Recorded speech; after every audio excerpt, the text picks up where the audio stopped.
नमस्कार दोस्तों, ये देखिए मेरे हाथ में है चाय पत्ती। और ये चाय पत्ती वो है जो हम लोग किचन में चाय बनाते हैं, यूज करते हैं। और इसके बाद में जो वेस्ट बचती है उसको कुछ लोग फेंक देते हैं। इसको फेंकना नहीं चाहिए। इससे इतनी अच्छी चाय, पुरानी चाय पत्ती, यूज की हुई चाय पत्ती का फर्टिलाइज़र बन जाता है। ये सूखे फार्म में भी बनता है और इस तरह से ये देखिए लिक्विड फार्म में भी बनता है। इसको 24 घंटे पहले भिगो दो और इसके बाद में सुबह दूसरे दिन इसको छानकर अपने प्लांट में अप्लाई कर सकते हैं। तो दोस्तों, ये चाय पत्ती इतनी काम की है। हमारे जो इस समय गुड़ैल का प्लांट डोरमेंसी में चला गया है, इसमें इस समय नाइट्रोजन की कमी हो रही है। तो ये चाय, सूखी हुई चाय पत्ती में इतना नाइट्रोजन होता है कि आपके जो पत्ते जो निकलेंगे, ब्रांच निकलेंगी, बिल्कुल हरी निकलेंगी और ये बढ़ने में भी मदद करेगा। खासकर न्यू प्लांट में। ये देखिए मेरा गुलाब का बिल्कुल नया प्लांट है, मैंने इसकी कलम लगाई थी। तो देखिए इसमें डालना बहुत ज़रूरी है। जब ये चाय पत्ती मैं डाल दूंगी तो इसकी पत्तियां और ब्रांचेज जो निकलेंगी बहुत ही अच्छी निकलेंगी। तो दोस्तों, यही आज वीडियो में बनाने जा रही हूँ। आप लोग बने रहना। इसका यूज कैसे करते हैं, इसको तैयार कैसे करते हैं और लिक्विड फार्म कैसे होता है और सूखे फार्म में कैसे डालते हैं, सारा कुछ इस वीडियो में बताएंगे। तो अगर आप हमारे वीडियो में नए हैं तो मेरे चैनल को सब्सक्राइब करना, लाइक करना। तो दोस्तों, चलते हैं चाय पत्ती को किस तरह से नीट एंड क्लीन करते हैं और किस तरह से प्लांट में फिर मैं अप्लाई करूँगी। तो अब मैं चल रही हूँ इस चाय पत्ती को मैं कैसे क्लीन करती हूँ। तो ये दोस्तों देखिए, इसमें हमारे घर पर सुबह चाय बनी और इस चाय पत्ती में मैंने पानी डालकर इस तरह से इसको नल के नीचे भी साफ़ कर लेना होता है, लेकिन हम अंदर नहीं किए। मैं गार्डन में ही आपको सब दिखा रही हूँ, इसलिए मैं यहीं ले आई हूँ। ये देखिए इस तरह से इसका पानी, दूध, चीनी जो भी है इसमें चाय पत्ती में ऐसे इस तरह से निकाल दीजिए।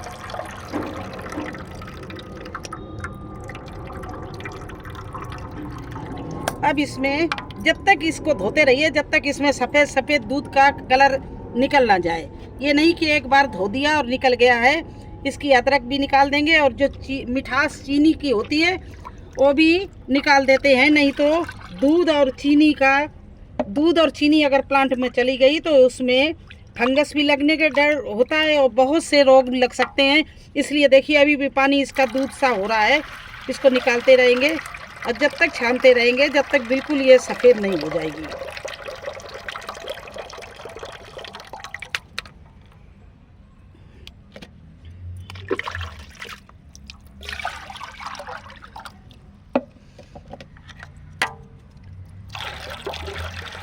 ये देखिए दूध की मलाई के कण हैं, जो अदरक फूटा हुआ है ये सारा निकला जा रहा है। देखिए इस तरह से इसको मैं धो रही हूँ बार बार। और ये छोटे छोटे पीस, अगर अदरक होगी भी तो नुकसान नहीं करेगी जब धुल जाएगी, लेकिन फिर भी हम अदरक जो डालते हैं उसको भी निकाले दे रहे हैं। और इस तरह से फिर पानी डाला। अब बिल्कुल पानी हमारा साफ़ सुथरा सफ़ेद हो गया है। इसमें चीनी और दूध का, चाय पत्ती से सब असर ख़त्म हो गया है।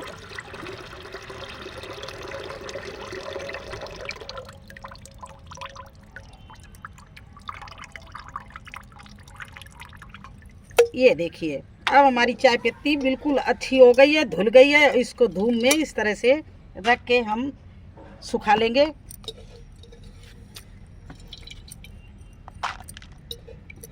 ये चाय पत्ती हमारी बिल्कुल सही सलामत हो गई है। अब इसमें ना दूध का कण रहा है ना चीनी का रहा है और बिल्कुल ये नीट एंड क्लीन हो गई है। तो देखिए जो बची हुई थी वो भी हम निकाले ले रहे हैं। इस तरह से डेली के डेली आप जो घर में चाय बनती है उसको आप फेंकने के बजाय इस तरह से धोते रहिए। और ये देखिए इस तरह से चाय पत्ती आपकी बढ़िया, आपको एक ऐसी फर्टिलाइज़र मिलेगी जिसमें नाइट्रोजन, भरपूर नाइट्रोजन होता है, जो हमारे प्लांट को हरा भरा और बढ़ने में बिल्कुल सहायक होता है। प्लांट नाइट्रोजन से प्लांट बहुत अच्छा बढ़ता है। तो आप इस समय अपने फूलों के प्लांट में, जैसे गुड़ैल है, गुलाब है, गेंदा है, इनमें आप आराम से यूज कर सकते हैं। इससे बढ़िया और कोई खाद नहीं होगी। आप सब्जी के प्लांटों में भी डाल सकते हैं। तो देखिए इस तरह से मैंने छान लेते हैं और धूप में रख देते हैं, सूख जाती है। तो मैंने काफ़ी इस तरह से चाय पत्ती इकट्ठा कर रखी है। इस समय ये चाय पत्ती आप हल्दी के साथ में तुलसी में भी दे सकते हैं, नींबू में भी दे सकते हैं। चलिए गुड़ैल इसके गुलाब के प्लांट में आप कैसे हम यूज करेंगे वो भी आपको दिखा रहे हैं। उसमें अप्लाई कैसे करते हैं वो भी आपके सामने ही दिखा रहे हैं। तो दोस्तों देखिए, इस चाय पत्ती को मैंने ज़्यादा नहीं, केवल 1 चम्मच, ज़्यादा डालने से ये पेड़ ख़राब भी हो सकता है। तो इसको जड़ को छोड़कर इस तरह से मैंने 1 चम्मच एक प्लांट में इस तरह से आसपास डाल दिया। देखिए इस जड़ को छोड़ दिया है, जड़ से दूर यहाँ पर मैंने इस चाय पत्ती को डाल दिया है और इसको इस तरह से मिट्टी से ऊपर से मैंने दबा दिया है। अब इसका धीरे धीरे 1 महीने में इसका पूरा असर आ जाएगा चाय पत्ती का, और आपकी जो पत्तियां आप निकलेंगी इतनी हरी अच्छी और इतना जल्दी ये प्लांट बढ़ेगा। तो इस तरह से आप इसको अप्लाई कर सकते हैं सूखी चाय पत्ती को, और इसको मिट्टी में भी मिला सकते हैं। जब मिट्टी बनाते हैं तब भी आप, अगर आप इसकी गुलाब की या गुड़ैल की मिट्टी बनाते हैं तो उस मिट्टी में भी डाल सकते हैं। ये आप नींबू के प्लांट में भी डाल सकते हैं, तुलसी में भी डाल सकते हैं, और भी प्लांटों सभी में डाल सकते हैं। तो इस तरह से ये हमारा गुड़हल का प्लांट भी छोटा भी है और ये इसमें डालना बहुत ज़रूरी है। तो देखिए ये मैंने कलम लगाई थी और छोटा छोटा है, तो इसमें हम आसपास डाल रहे हैं। जड़ के पास नहीं डालना, नाइट्रोजन ज़्यादा नाइट्रोजन पड़ने से प्लांट जल भी सकता है, इसलिए हल्का आधा चम्मच आप डाल सकते हैं। तो ये हो गई सूखे फार्म में चाय पत्ती का यूज। अब आपको मैं लिक्विड फार्म का बता रहे हैं।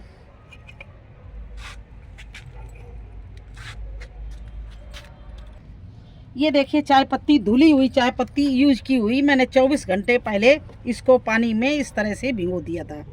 ये इसने अपना पूरा असर, जो कलर है वो इसमें पानी में छोड़ दिया है। अब इसको क्या करना है, आपको इस तरह से इस कांच के गिलास में छान के दिखा रहे हैं आपको।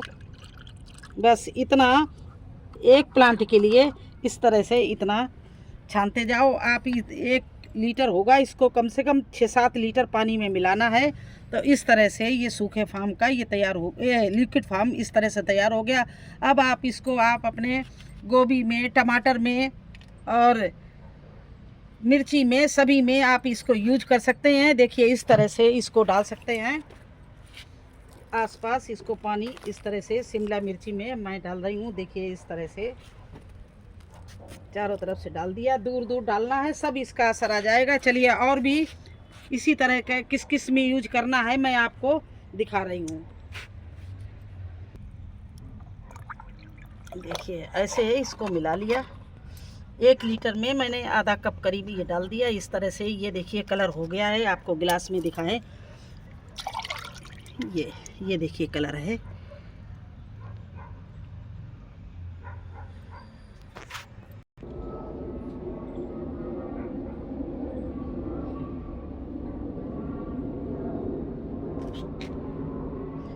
अब देखिए आप इस गुलाब के फूल में भी डाल सकते हैं इसके लिक्विड को, इसमें भी डाल सकते हैं और सभी में आप डाल सकते हो इस तरह से। और हाँ, एक चीज़ में और आप अच्छे से डाल सकते हैं।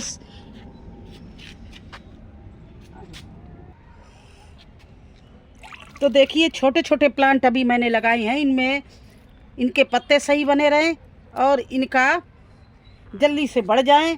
तो इसमें सब में जो भी आपने नए प्लांट लगाए उसमें नाइट्रोजन भरपूर दीजिए, तो वो जल्दी से बढ़ेंगे। इस तरह से आप ये बना के लिक्विड आप चाय पत्ती का आप इसमें डाल सकते हैं। और अगर आपने स्ट्रॉबेरी लगाई है तो उसमें तो डालना बहुत ही ज़रूरी है। चलिए देखिए स्ट्रॉबेरी में कैसे ये अप्लाई करते हैं। देखिए स्ट्रॉबेरी मैंने ये शेडी एरिया में रखा है जिससे पाला न लगे, और ये देखिए इसमें लगने लगी, इसमें फूल भी आने लगा है और ये अभी कम बढ़ रही है। तो इसमें मैं यही नाइट्रोजन डाल रहे हैं इस तरह से थोड़ा थोड़ा सा डाल रहे हैं, ये देखिए। तो इस तरह से आप ये चाय का पूरा फ़ायदा उठा सकते हैं। बहुत अच्छी फर्टिलाइज़र होती चाय पत्ती की। आप इसको कभी वेस्ट समझकर, बेकार समझकर फेंकने की कोशिश मत करना। इस तरह से अपने प्लांटों में, लिक्विड फार्म में और सूखे फार्म में, दोनों में आप यूज कर सकती हैं। तो आज मुझे यही करना था, तो मैंने सोचा क्यों ना आपके सामने करूं और आपको भी बताऊं। तो कैसा लगा आपको हमारा चाय पत्ती यूज की हुई बेकार चाय पत्ती से फर्टिलाइज़र बनाकर अपने प्लांटों में अप्लाई करना। अगर अच्छा लगा हो तो लाइक करना, चैनल पर नए हैं तो सब्सक्राइब जरूर कर देना। फिर मिलते हैं एक नए वीडियो में एक नई जानकारी के साथ।